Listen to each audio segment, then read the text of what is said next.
I know who we're talking to.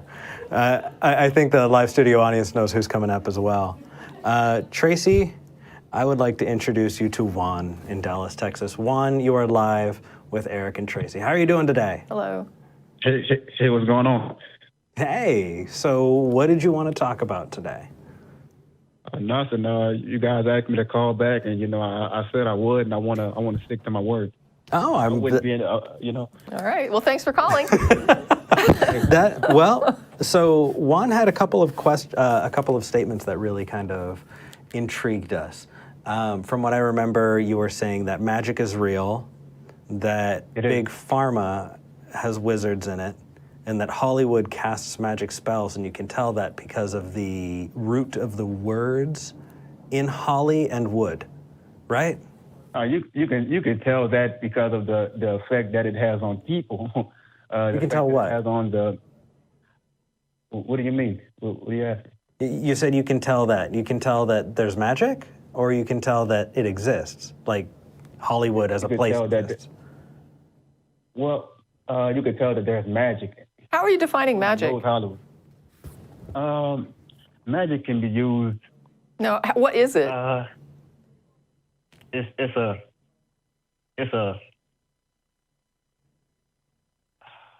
There's different forms of magic. It can be a pharmaceutical, like think about a cartoon, an old witch cartoon back in the day. She would have a pot. She would be like in the woods, and she would be throwing things in a pot, and the pot will start smoking, and she'll take a vial and give it to someone, and they'll give that to someone that they're putting a spell on. Okay, but do you think that So you're saying magic is pharmacology? I'm saying that the witch put off the gown and put on a lab coat. Okay, so basically you're saying that, I mean, I don't, at least I understand now what you're calling magic, right? So if I give somebody a chemical or some substance that affects their thinking or their physiology in some way, that's how you're defining magic. Magic is a general term for an influence put on someone without them knowing, I believe. But I do know, for example, when I take a Tylenol, that it's going to influence me to have my headache go away, right? It's going to influence me by making the headache stop, right? But you think that you think. See, they're understanding that it's the Tylenol and not the spell. It's like you know, but you don't know that it's a form of magic. You know what I'm saying? So are you? No, I don't understand. I guess what I'm wondering then is, what is the point of taking the chemical, and why is it that whenever I take the chemical, the headache goes away?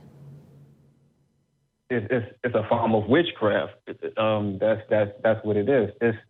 I still get that you're calling pharmacology. You're just substituting witchcraft for pharmacology. Do you put any supernatural elements in this? Like, is this something that is well within the world that we understand, or are you trying to say that there's something not understood, some kind of supernatural element? When you talk about a spell, we're talking about something that in English has meaning. And so if you're going to use that term in a way that none of us have. I don't think it does have meaning, right? It's like somebody says something and then somehow there's something happens, and then somehow it was tied to it happening even though there's no explanation for how it was tied to that happening. I don't understand that at all. And even though we have the word in English, it doesn't really mean anything coherent, because what I just described is incoherent.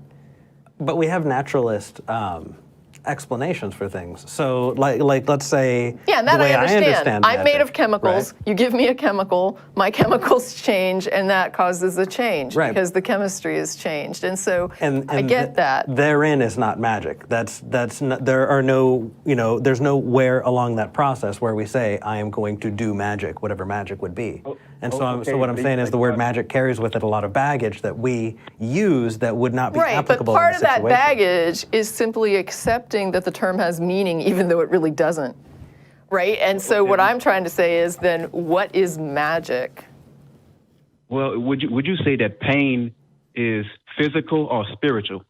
What is spiritual? Yeah, that I can't say it's spiritual because I don't know what spiritual even means. That's another one I'd have to say, what are you defining as spiritual? I mean, you can feel pain, and it's not something that you can really see. Yeah, you can. You know what I mean? Or measure. Yeah, you Well, can. you can measure pain.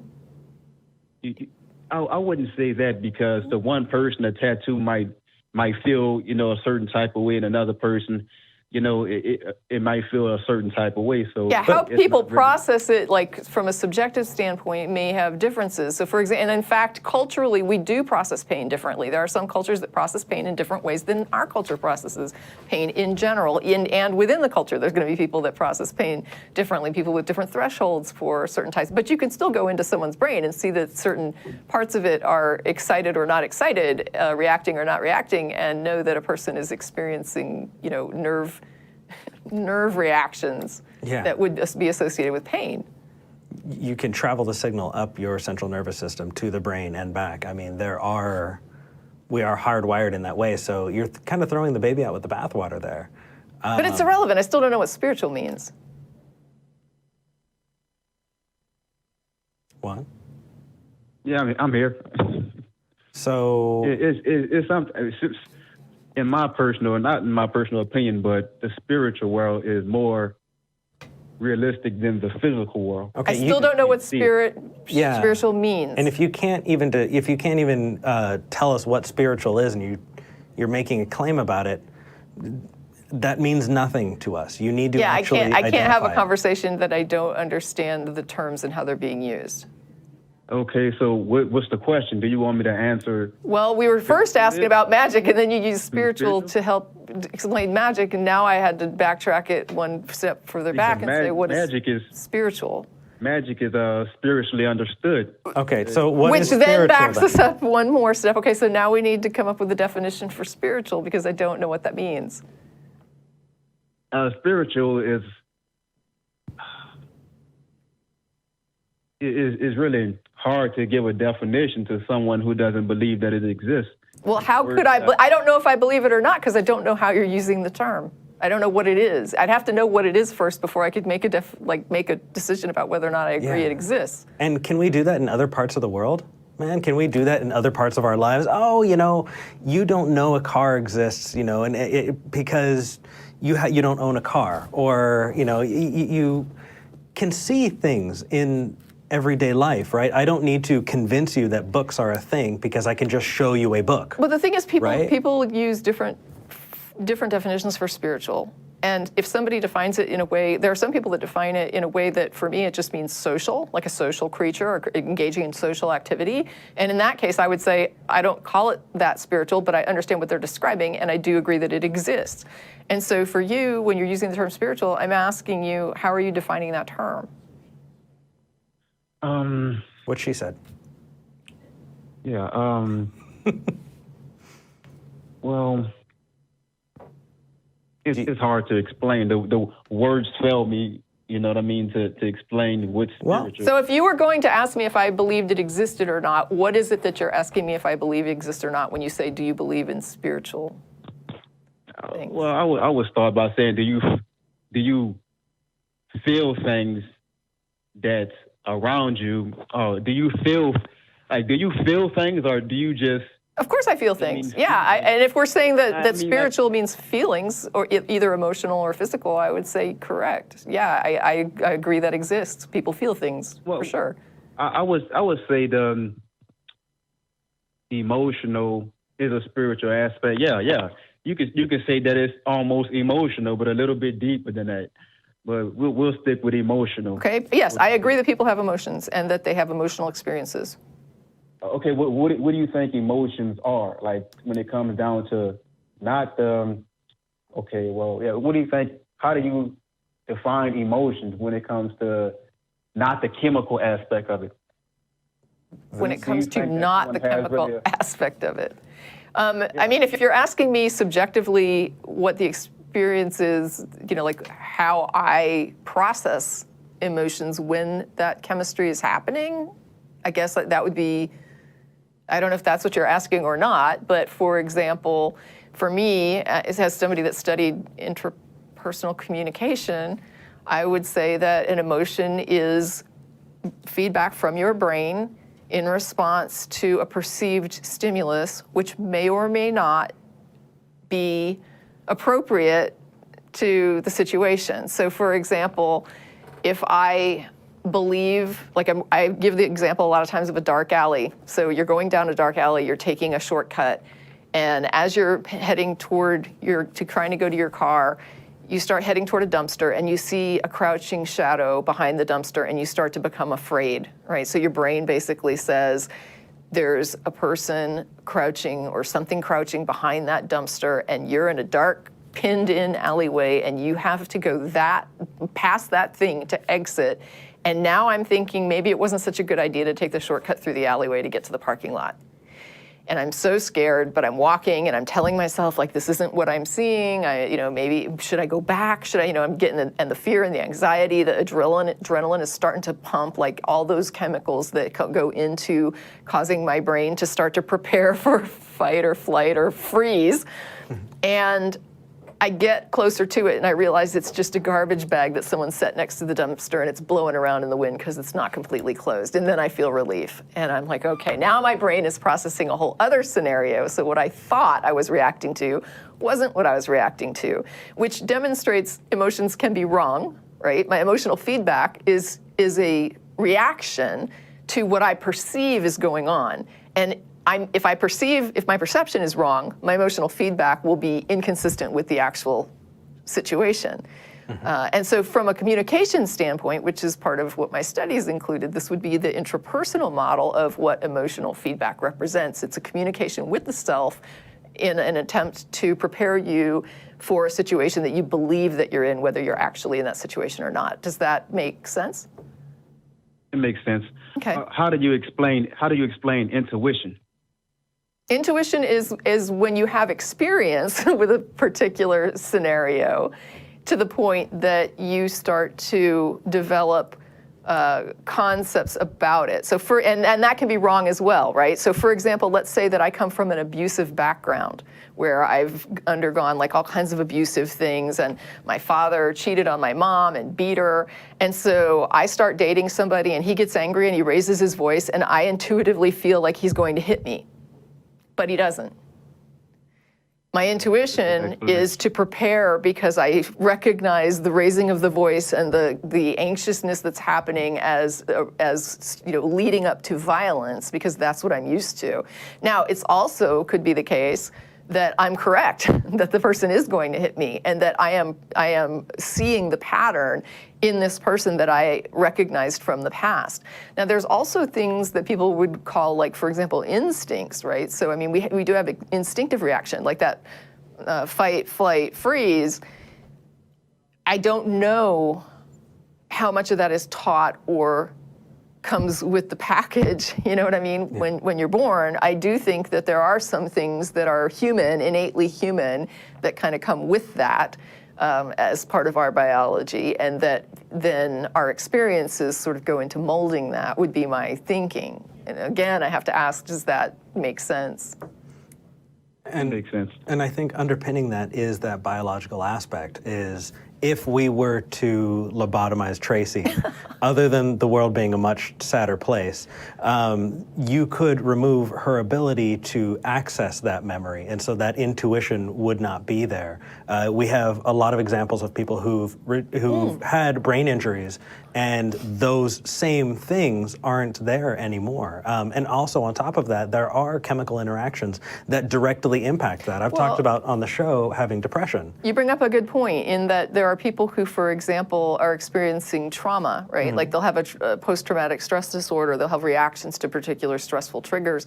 And so you have ways to treat those people so that they don't have an intuitive reaction. They hear a bang and they don't first think it's a gun. Get under the table, yeah. Right, so there are ways that you can adjust your intuition and adjust your reactions. Like a person, for example, who might be fearful of an attack could go and take self-defense courses and what do they call that?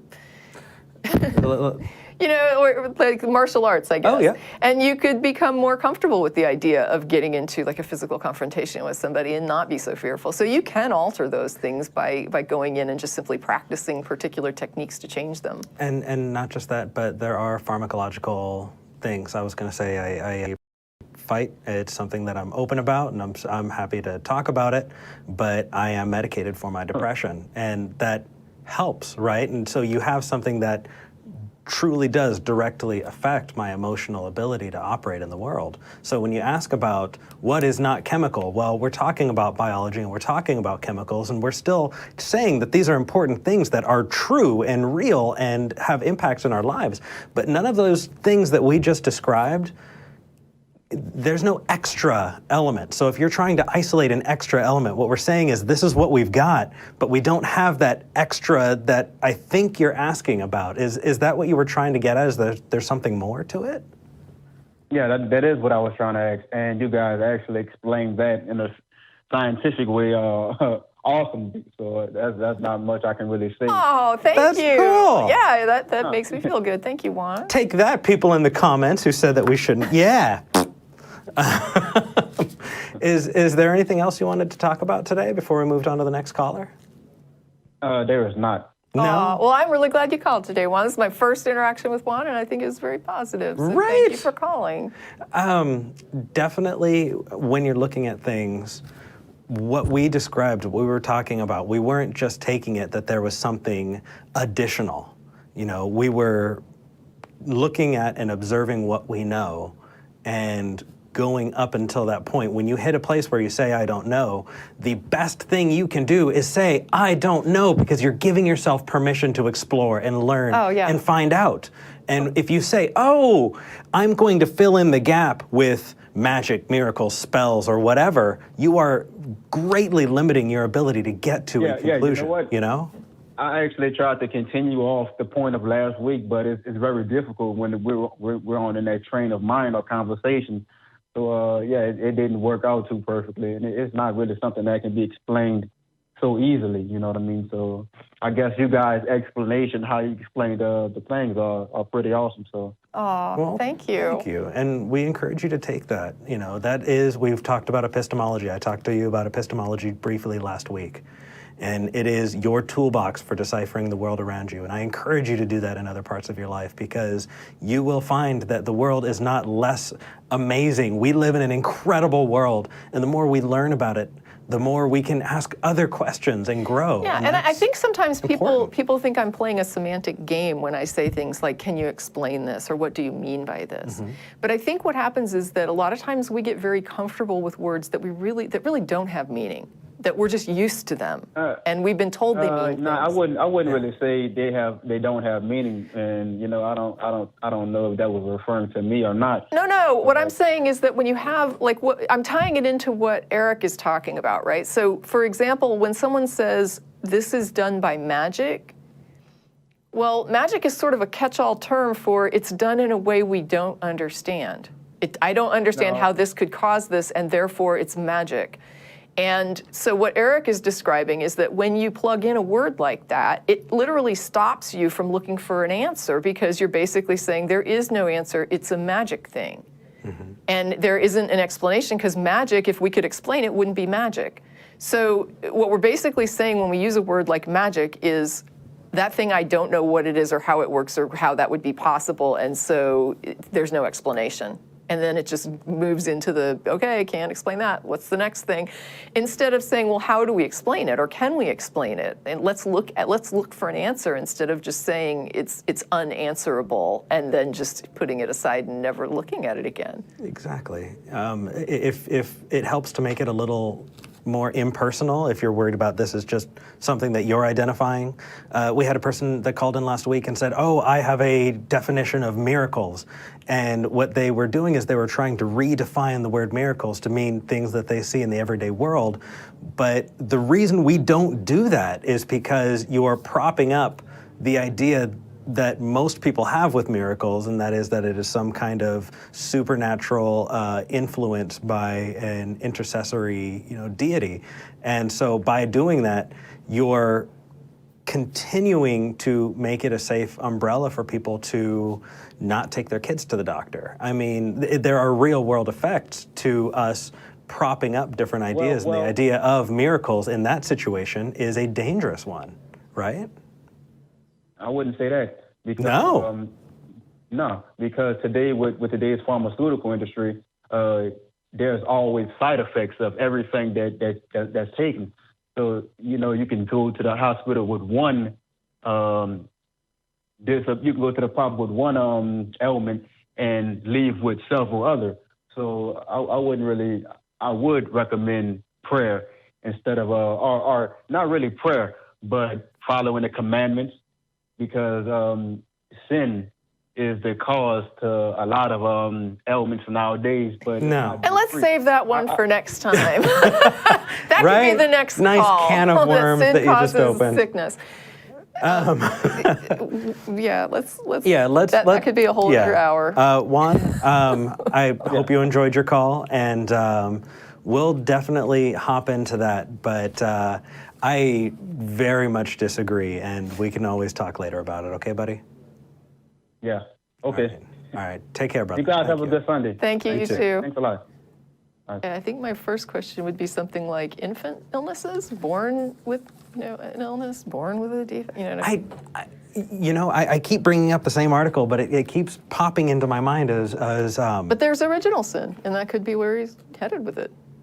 I don't care. Babies die. Babies die. People see their children suffer. Some people would have an issue, with saying that, because he's talking about following the commandments. And so my assumption was that he's talking about behaviors, like sinful behaviors that result in illness. Because otherwise, you wouldn't expect someone who was just born to be following commandments, right? So when he was kind of segued into that was kind of where I went. And then I thought, but there's the original sin doctrine, and then the person would be kind of backtracking it into that. But the reason I didn't go to original sin immediately was because he was talking about leading a particular life that would result in sin, resulting in illness.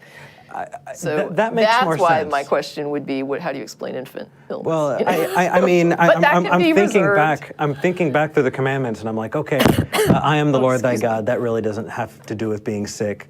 Thou shalt not covet thy neighbor's wife. There's no, wash your ass commandment. Like that would help. There are no commandments against general cleanliness or against. It just doesn't fit that way, but we'll get there. We're talking about him off air, and I'd rather. Yeah, but he can hear that. They help him brainstorm for next week or whenever.